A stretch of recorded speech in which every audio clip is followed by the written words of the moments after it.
numbers are impressive. Nearly 500 kilometers of bike lanes completed in 3 major urban areas. More than 100 million pesos spent. But are the bike lanes being properly used? Are they safe? These questions and other issues will be discussed in this edition of Motoring Forum. When public transport was made unavailable during the government's first experiments at locking down communities to prevent the spread of COVID-19, people rediscovered the lowly bicycle.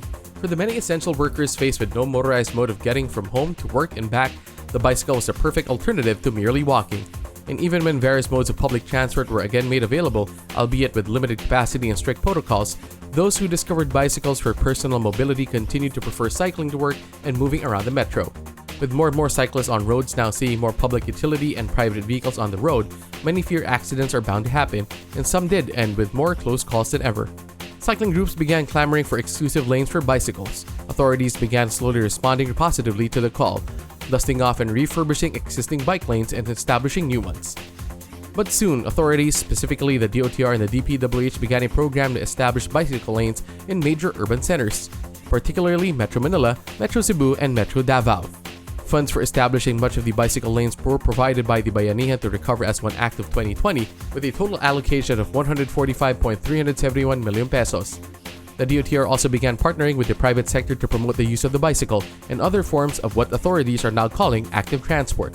DOTR and SM Cares, the corporate social responsibility arm of SM Supermalls, had published and distributed a biker's manual that promoted safety, courtesy, and etiquette on the road among cyclists, motorists, and pedestrians. Even as the country continued to struggle with the COVID-19 pandemic, surging of cases prompting authorities to tighten community quarantine protocols in many areas, the DOTR and the DPWH, in cooperation with local governments, continued to develop bike lanes.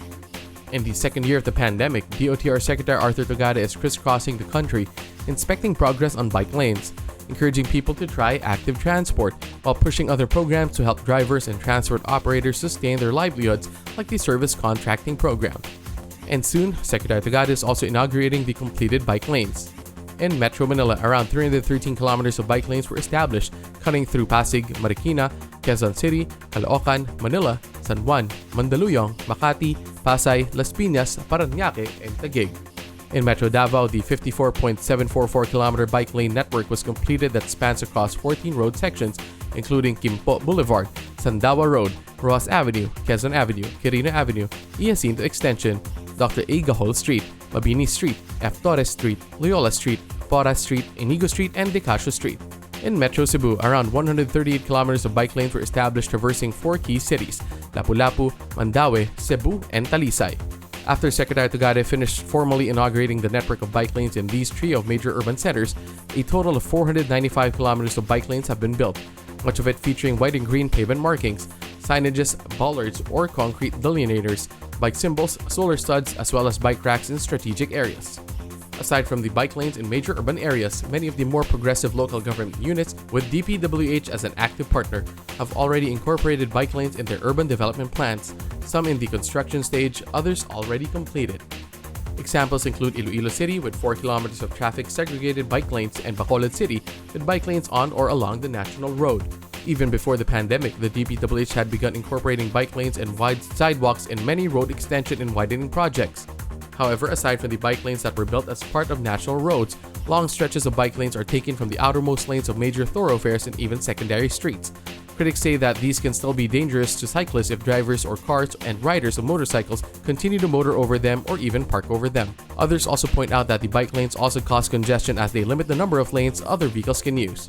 Still, cycling enthusiasts and advocates of active transport are encouraged to see government at the national and local levels finally seeing the merits of incorporating bike lanes in urban development plans.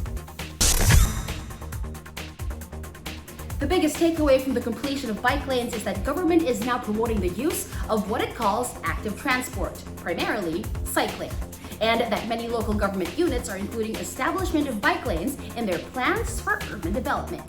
That's our Motoring Forum this week, courtesy of Suzuki Philippines.